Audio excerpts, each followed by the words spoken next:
राधे राधे। फिर से आ गई हूँ आप सभी के मन में उठ रहे सवालों के जवाब को लेकर, क्योंकि इस समय हर मनुष्य के अंदर कहीं न कहीं किसी कारण से इस युग परिवर्तन को लेकर कुछ सवाल पैदा हो रहे हैं। वह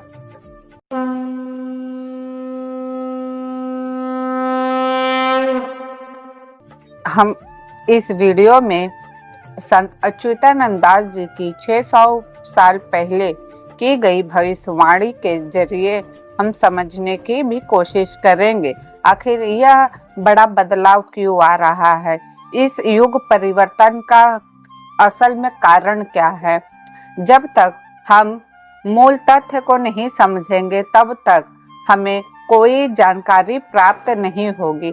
हमारे सामने ऐसी कई सारी वीडियोस आती है जिसमें रोज कई प्रकार की घटनाओं का सामना लोग कर रहे हैं, जैसे कि कहीं पे बम ब्लास्ट हो रहा है, कहीं पे गोली मार के हत्या की जा रही है, कहीं प्रेमी प्रेमिका की हत्या कर रहा है, कहीं पति पत्नी के झगड़े चल रहे हैं, कहीं बाप बेटे के बीच झगड़े चल रहे हैं। कहीं भी देखा जाए कहीं भी रिश्ता मजबूत नहीं रह गया है, क्योंकि यह तथ्य जो आज हम सभी के सामने चल रहा है वह बस युग परिवर्तन की ही झलक है जो हम सभी को देखने को मिल रहा है। आगे बढ़ने से पहले आप हमारे चैनल को सब्सक्राइब कीजिएगा, बेल आइकन अवश्य दबाइए, लाइक शेयर कीजिए। अब जानते हैं भविष्यमालिका में आखिर ऐसी कौन सी बातें बताई गई है जो हम सभी के बीच में आज उजागर हो रही है और चारों ओर हम सभी को भविष्यमालिका की महिमा सुनने को मिल रहा है। लेकिन इस महिमा को कौन ग्रहण करता है, कौन नहीं करता है, वह हम सभी के ऊपर है। जैसे कि भगवान कल्कि के अवतार को लेकर हर सभी के मन में सवाल अवश्य उठ रहा है, लेकिन मैं बता दूं भविष्यमालिका के अनुसार भगवान कल्कि का अवतार हो चुका। जाजपुर में सुधर्मा सभा भगवान कल्कि के नेतृत्व में बैठेगा। जो पवित्र भक्त होंगे उन्हें सुधर्मा सभा में भगवान अपने साथ रखेंगे और इसका यही कारण है जो हम सभी के बीच में हो रहा है। एक्चुअली में उद्देश्य कल्कि जी का बस यही है कि इस संसार में जहाँ भी भक्त फैले हुए हैं वह सारे भक्त एकत्रित हो जाए और धीरे धीरे वह एकजुट होकर भगवान कल्कि से मिले। लेकिन जो भक्त नहीं होंगे उन्हें भगवान कल्कि से मिलने का मौका नहीं मिलेगा। यह साफ शब्दों में भविष्यमालिका में बताई गई है बातें। कल्कि कहते हैं, मेरे वही भक्तगण कलयुग के अंत समय में होंगे। जब मैं कल्कि अवतार धारण करूंगा तब उनका भी जन्म होगा। सभी भक्त लोग उस समय मेरी महिमा का प्रचार कर रहे होंगे। मेरे सभी भक्त और पवित्रता के साथ नाम का भजन भी करेंगे और सभी नियम का पालन भी करेंगे, लेकिन इसके साथ ही साथ वो लोगों को पाप भी करेंगे, कार्य भी करेंगे।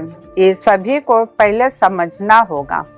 आखिर युग परिवर्तन का कारण ही क्यों बनता है। अंत तक इस वीडियो में बने रहिए, आपको स्वयं ही समझ में आएगा आखिर युग परिवर्तन का कारण क्यों बनता है। जब श्री राम जी ने वनवास ग्रहण किया था उस समय भी अपने अहंकार के कारण लोगों पर अत्याचार कर रहा था, अपने आप को भगवान मान बैठा था और सभी को बंदी बना रहा था। यहाँ तक कि रावण ने 9 ग्रहों को भी बंदी बनाकर रख दिया था। जब पाप चरम पर पहुंच जाती है, जिसमें अहंकार जागृत हो जाता है, तो भगवान विष्णु अपने अवतार लेते हैं और वरदान में रावण ने मनुष्य के हाथों मरने का वरदान पाया था। इसी वजह से भगवान विष्णु राम जी के अवतार लिए थे जो मनुष्य रूप में थे, और उस मनुष्य रूप को धारण कर कर माध्यम बनी माता सीता। माता सीता के माध्यम के कारण ही रावण का अंत हुआ। अब फिर द्वापर युग में भगवान श्री कृष्ण भी धर्म की स्थापना करने के लिए परिवर्तन हो रहा था, और जब युग परिवर्तन होता है फिर कोई ना कोई माध्यम बनता है, और इसमें पांचों पांडवों के साथ द्रौपदी माध्यम। हम ध्यान पूर्वक समझने की कोशिश करें तो जब भी स्त्रियों पर अत्याचार होता है तब अधर्मी का विनाश होता है। द्रौपदी के साथ जो कुछ भी हुआ उसी कारण से शक्तिशाली महायोद्धा लोग भी मारे गए।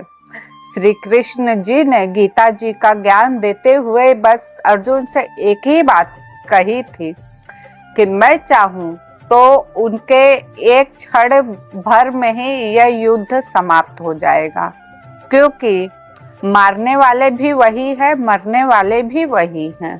लेकिन मैं माध्यम अर्जुन तुम्हें बना रहा हूँ, क्योंकि कोई भी कार्य किसी न किसी उद्देश्य से होता है और उसका उद्देश्य तुम बनोगे, और जो तुम कर रहे हो मेरी ही इच्छा से कर रहे हो, तो उसमें तुम्हें घबराने की या डरने की कोई जरूरत नहीं है। सभी का संहार हुआ, बचे तो केवल 5 पांडव। तो आप स्वयं समझ सकते जिसके पास दुर्योधन के पास नारायणी सेना थी जो महाशक्तिशाली थी, और भीष्म पितामह, द्रोणाचार्य, कर्ण, ऐसे बहुत बड़े बड़े योद्धा शामिल थे, जो अंत में उन सभी को मृत्यु प्राप्त हुई। अब हम कलयुग की बात करेंगे। अब इस कलयुग में फिर से वही प्रक्रिया दोहराई गई है। जब जब लोगों का अहंकार बढ़ता है वह सबसे पहले स्त्रियों को अपना टारगेट बनाते हैं, और यही सब इस समय बहुत ही तेजी से फैल रहा है। जो बांग्लादेश में देखा जाए तो स्त्रियों पर ही अत्याचार, दिल्ली में देखा जाए स्त्रियों पर ही अत्याचार। स्त्रियां अपने आप को सुरक्षित महसूस ही नहीं कर पाती हैं, कहीं भी जाती हैं उन्हें कहीं न कहीं भय रहता है, कहीं ऐसे दुराचारी लोग हमें ना मिल जाए कि ऐसी कोई घटना घटित हो, और कहीं न कहीं स्त्रियां अब भी सुरक्षित नहीं हैं। तो ये जो पाप बढ़ रहा है उसी कारण से भगवान विष्णु जी कल की अवतार धारण किए हैं, और माध्यम भी लोगों के पाप के कारण ही बन रहा है। जब लोगों का पाप चरम पर एकदम पहुंच जाएगा तब स्वयं कल की भगवान लोगों का संहार कर देंगे। जब लोगों का संहार करेंगे तब ये धरती से पाप का नामो निशान मिट जाएगा। बचेंगे तो केवल सच्चे भक्त, और कोई भी नहीं बचेगा। तो अब यहाँ तक जिसने भी मेरा वीडियो देखा है उन्हें तो समझ में आ ही गया होगा कि भगवान कल्कि जी का मेन उद्देश्य क्या है। तो इस वीडियो को अब मैं यहीं समाप्त करूंगी, फिर मिलूंगी नई वीडियो के साथ, नई जानकारी के साथ। तब तक के लिए आप हमारे चैनल को लाइक, शेयर, सब्सक्राइब अवश्य कीजिएगा। फिर मिलती हूँ नई वीडियो में। धन्यवाद। जय श्री कृष्णा, जय जगन्नाथ।